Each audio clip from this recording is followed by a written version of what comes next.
मैं महिमा Vishwakarma are public 24 India में आप सभी का स्वागत करती हूँ। आइए नजर डालते हैं कुछ मुख्य खबरों पर। देश दुनिया की तमाम खबरों के लिए जुड़े रहें। Action time, fitness time, show time. और इस बिजी लाइफ में मेरी त्वचा का ख्याल रखें लक्स इंटरनेशनल, जिसके प्रीमियम स्विस मॉइस्चराइजर्स मेरी त्वचा को दे मखमली glow. Lux international, glow time.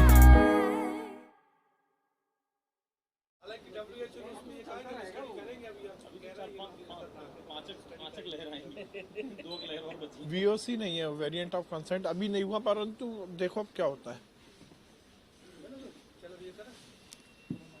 देखिए, बूथ विस्तारक योजना हमारी बहुत ही सफलतापूर्वक चल रही है और लगातार इसके माध्यम से हमारा बूथ का काम बहुत तेजी से चल रहा है। लगातार इस पर हम काम कर रहे हैं। आइसोलेशन में घर में ही ठीक हो रहे हैं। ये निश्चित रूप से मोदी वैक्सीन का ही सुखद परिणाम है, जिसके कारण लोग संक्रमित यदि हो भी रहे हैं तो उनमें बीमारी की गंभीरता नहीं है। देखिए, माननीय नरेंद्र मोदी जी हम सबके नेता हैं, शिव भक्त हैं।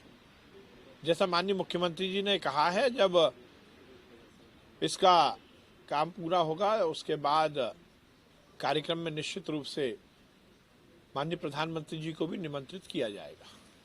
युवा कांग्रेस की आज बैठक है, कमलनाथ ये कहा जा रहा है कि अधिकार अब देने की तैयारी में एनएसए जैसे पावर भी दे रहे, तो क्या ये प्रणाली हमें लगता है सक्सेस होती दिख रही है आपको? नहीं, निश्चित रूप से हमने इसी मंतव्य के साथ भोपाल और इंदौर में पुलिस कमिश्नर प्रणाली लागू की है कि देश के अधिकतर जो महानगर है उनमें एक सफल प्रयोग रहा है। लॉ एंड ऑर्डर की स्थिति को ठीक करने के लिए, गुंडे बदमाशों पर पूरी तरह अंकुश लगाने के लिए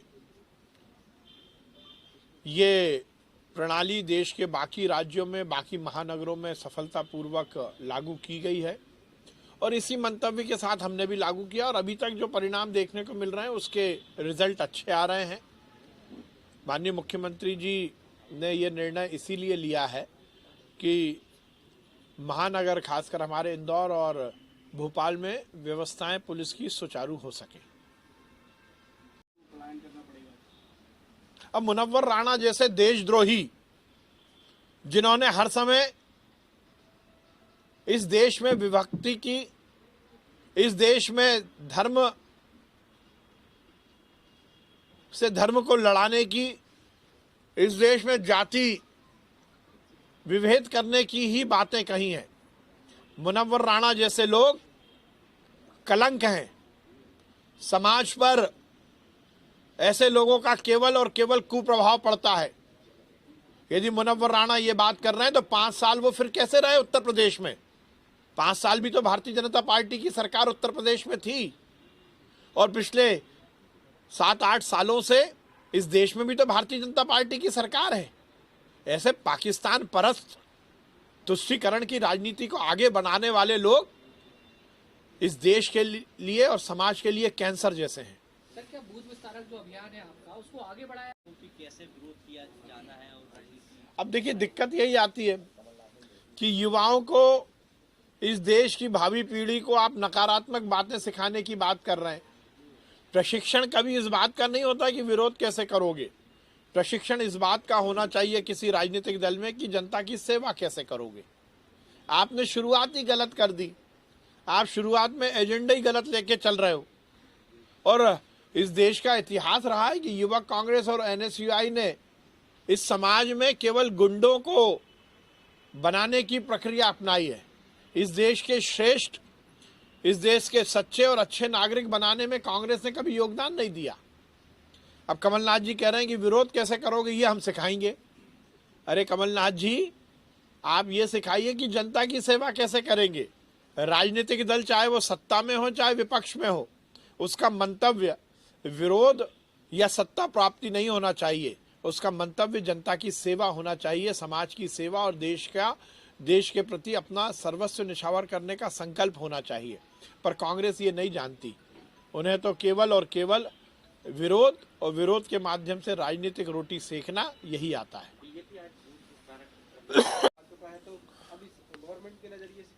देखिए, हम इस बहस में नहीं पड़ना चाहते।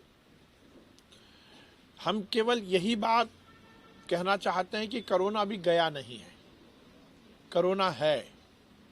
हम 1-2 दिन के आंकड़ों को लेकर किसी परिणाम तक या किसी निष्कर्ष तक पहुंच जाएं, ये मुझे नहीं लगता ठीक है।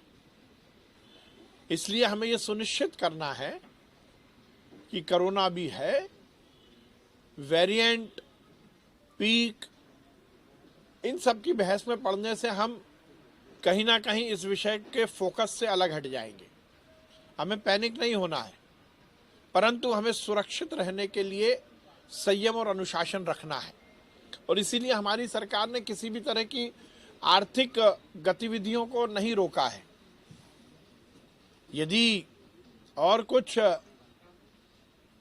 कमी आती है तो बाकी चीजों पर विचार किया जाएगा, परंतु मैं अभी इस तरह की किसी बहस में नहीं पड़ना चाहता हूं कि पीक कब है और कब आएगी और कब नहीं आएगी, या आ चुकी है या नहीं आ चुकी। केवल आंकड़ों को लेकर बात करना ठीक नहीं है। मैं निवेदन यही करूंगा कि कोरोना है, कोरोना से अपने को और अपने परिवार को सुरक्षित रखने की जिम्मेदारी हमारी है। सरकार कटिबद्ध है लोगों के चिकित्सीय व्यवस्था देने के लिए और लोगों को हर तरह के चिकित्सीय बैकअप देने के लिए। मैं यही निवेदन करूंगा कि हम सब कोरोना प्रोटोकॉल का ध्यान रखें।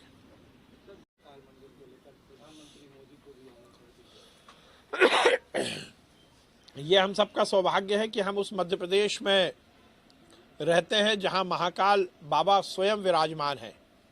महाकाल बाबा का आशीर्वाद हम सबको मिलता है। पूरे देश और पूरी दुनिया के हिंदू मतावलंबियों के लिए ये कहा जाता है कि कलयुग में महाकाल साक्षात हैं और वो महाकाल मंदिर का नया कलेवर, नया तरह से जीर्णोद्धार और उस पूरे परिसर के विकास के लिए माननीय मुख्यमंत्री जी ने योजना बनाई है।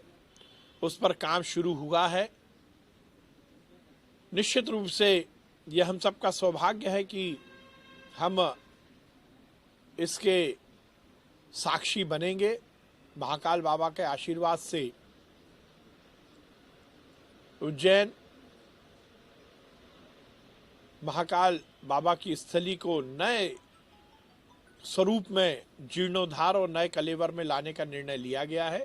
और निश्चित रूप से ये हम सब हिंदू मतावलंबियों के लिए बहुत ही खुशी का पल है कि शिवराज सिंह चौहान जी ने, मध्य प्रदेश सरकार ने यह निर्णय लिया है।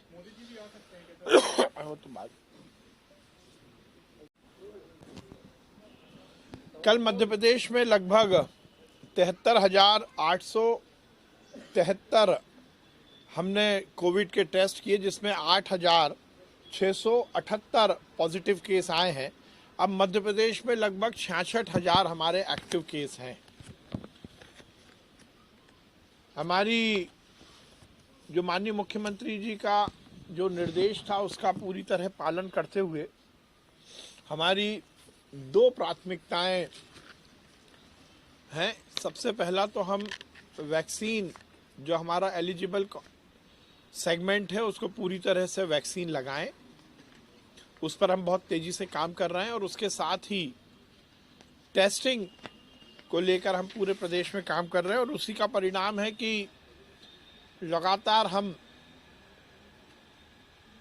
लगभग 75,000 टेस्ट करते हैं, बल्कि कुछ दिन तो हम 84-85 हज़ार तक टेस्ट करते हैं। हमारी कैपेसिटी भी हमने बहुत तेजी से बढ़ाई है।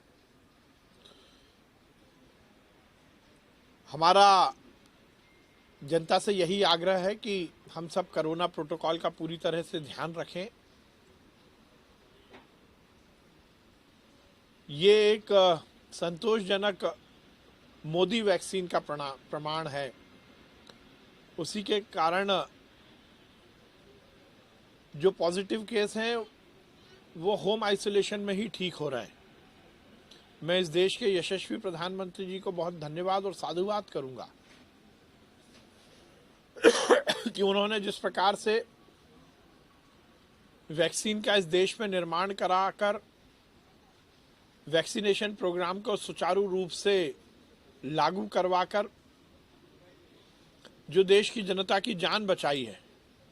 क्योंकि हम देख रहे हैं कि केवल 1 से 2% लोगों को ही हॉस्पिटल जाना पड़ रहा है, वो भी जो कोमॉर्बिड हैं, जिनको कोई और गंभीर बीमारी है, वो प्रिकॉशन के तौर पर हॉस्पिटल जा रहे हैं।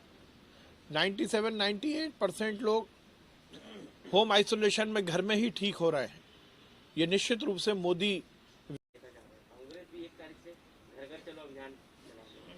देखिए, किसी भी संगठन के कार्यक्रम की सफलता इस बात पर निहित होती है कि उसका नेता कौन है, उसकी नीति क्या है और उसकी नीयत क्या है। कांग्रेस के पास ना नेता है, ना नीति है, ना नीयत है। भारतीय जनता पार्टी एक विचार के पोषण के लिए राजनीतिक क्षेत्र में काम कर रही है। हमारा संगठन मध्य प्रदेश के गांव-गांव, मध्य प्रदेश के हर बूथ तक है और कुशाभाऊ ठाकरे जी की जन्म शताब्दी वर्ष में हमने यही निश्चय किया है कि हम हमारे संगठन का विस्तार एक एक बूथ तक करेंगे। सर्वस्पर्शी और सर्वव्यापी भाजपा के मंतव्य के साथ हम इस अभियान में उतरे हैं और ये भारतीय जनता पार्टी ही है जिसमें माननीय मुख्यमंत्री से लेकर प्रदेश अध्यक्ष से लेकर और बूथ का कार्यकर्ता संगठन विस्तार की जब बात आती है तो बूथ स्तर तक जाता है। माननीय मुख्यमंत्री जी स्वयं अलग अलग जिलों के अलग अलग बूथ में जाकर संगठन का विस्तार कर रहे हैं। ये हमारे संगठन की कार्यकर्ता निष्ठ जो भावना है उसको प्रदर्शित करता है। अब कांग्रेस में ये कब है? कांग्रेस तो एसी कमरों में बैठकर राजनीति करना और ऐशो आराम के लिए सत्ता प्राप्त करना, इसके लिए काम करती है। कांग्रेस केवल और केवल इस देश और इस प्रदेश में राजनीतिक प्रतिस्पर्धा में लगी है। वो घर घर जाए या मोहल्ले मोहल्ले जाए, जब तक उनका संगठन अपने एक विचार के लिए काम नहीं करेगा तब तक उसका कोई मतलब नहीं है। कांग्रेस पूरी तरह से मध्य प्रदेश और देश में गौन केस है।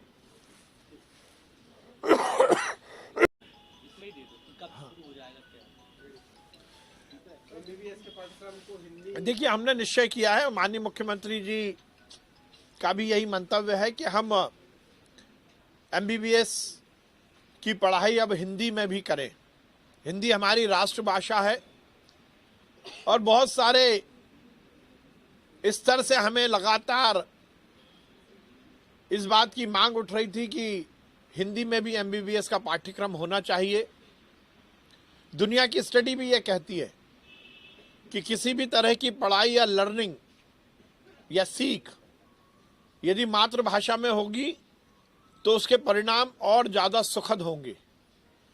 ये बहुत सारी साइंटिफिक और वैज्ञानिक स्टडी में सामने आया है। इसलिए हमने भी निश्चय किया है कि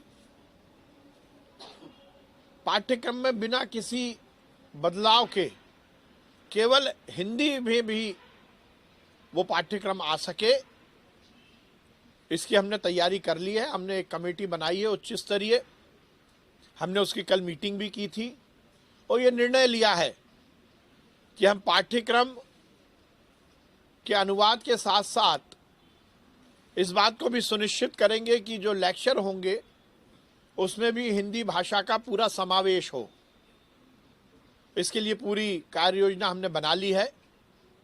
जल्द से जल्द हम ये सुनिश्चित करेंगे कि हम हिंदी में MBBS की पढ़ाई शुरू करें।